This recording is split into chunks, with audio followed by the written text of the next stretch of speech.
శ్రీ సీతారాముల కళ్యాణం చూతుమురారండి. గరుత్మంతుడి ప్రదక్షిణల సాక్షిగా అంటూ ఇక్కడ భక్తులు భక్తి తన్మయత్వంతో గీతాలు ఆలపిస్తారు. ఈ గీతాలాపన వెనుక ఉన్న చరిత్ర ఎంతో ప్రాశస్త్యం చెందింది. ఆ విశేషాలు తెలుసుకోవాలంటే ప్రకాశం జిల్లాలోని నాగులుప్పలపాడు మండలం చదలవాడలో వెలిసిన శ్రీ రఘునాయక స్వామి ఆలయ చరిత్ర తెలుసుకోవాల్సిందే. చదలవాడ ఊరి పేరు ఎలా వచ్చిందంటే, శ్రీరాముడు అపహరించబడిన సీతాదేవిని వెతుకుటకై చదలవాడకు వచ్చి వానర సైన్యాన్ని పిలిపించారట. ఇక్కడి నుండి వానర సైన్యాన్ని 4 విభాగాలుగా విభజించి 4 దిక్కులకు సీతాదేవిని వెతికేందుకు పంపించారని చరిత్ర. అప్పుడు ఈ గ్రామానికి చతుర్వాటి అనే పేరు రాగా కాలక్రమేణా చదలవాడగా పేరుగాంచిందని స్థల పురాణం చెబుతోంది. అగస్త్య మహర్షి ప్రతిష్ఠించిన ఆలయం ఇదే. 1450 ఏళ్ల క్రితం అగస్త్య మహర్షి చదలవాడకు వచ్చిన క్రమంలో చదలవాడ శ్రీ రఘునాయక స్వామి ఆలయాన్ని ప్రతిష్ఠించారని చరిత్ర.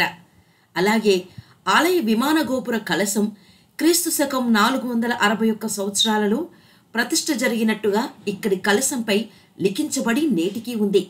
అలాగే ఇక్కడ కవిత్రయంలోని ఎర్రాప్రగడ మహాకవి ఈ ఆలయంలోనే కూర్చొని మహాభారతాన్ని తెలుగులోకి అనువదించినట్టు ఆనవాళ్లున్నాయి. సాధారణంగా దేశవ్యాప్తంగా శ్రీ రఘునాయక స్వామి తూర్పుకు అభిముఖంగా దర్శనమిస్తారు.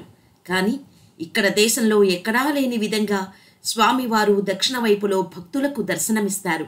అంతేకాక ఈ ఆలయంలో స్వామివారికి కుడివైపున సీతాదేవి, ఎడమవైపున లక్ష్మణుడు ఉంటారు.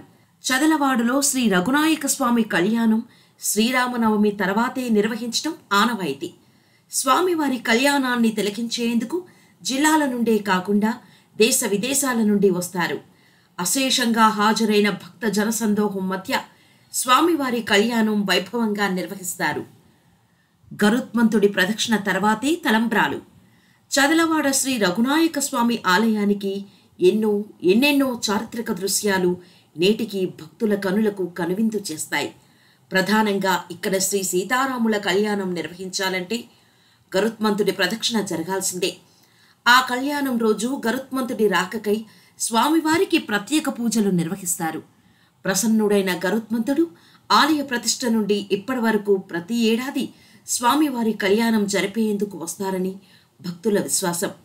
గరుత్మంతుడు ఆలయం గాలిగోపురం 3 సార్లు ప్రదక్షిణ చేసే దృశ్యాలు ఇక్కడ చూసేందుకు భక్తులు అధిక సంఖ్యలో హాజరవుతారు.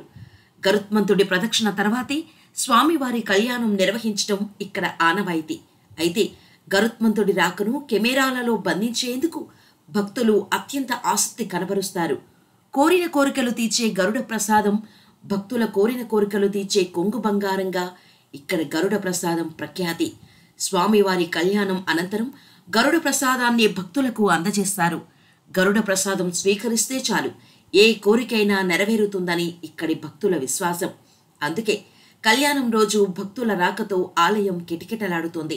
చదలవాడ శ్రీ రఘునాయక స్వామి కళ్యాణ మహోత్సవాలు మార్చి 31 నుండి ఏప్రిల్ 22 వరకు నిర్వహించనున్నట్టు అర్చక స్వామి భాగవతుల అరుణాచార్యులు తెలిపారు. ప్రతిరోజు ప్రత్యేక పూజా కార్యక్రమాలు నిర్వహించడం జరుగుతుందని, ఏప్రిల్ 7న వేద పండితుల మంత్రోచ్చరణాల మధ్య స్వామివారి కళ్యాణం నిర్వహిస్తామన్నారు. కళ్యాణ మహోత్సవాలకు హాజరయ్యే భక్తుల సౌకర్యార్థం అన్నప్రసాద సౌకర్యం ఉందన్నారు. మరి ఇంతటి ఘన చరిత్ర కలిగి గరుత్మంతుడి ప్రదక్షిణల సాక్షిగా జరుగుతున్న శ్రీ సీతారాముల కళ్యాణం చూసేందుకు భక్తాదులారా రండి. స్వామివారి కళ్యాణం చూసి తరించండి.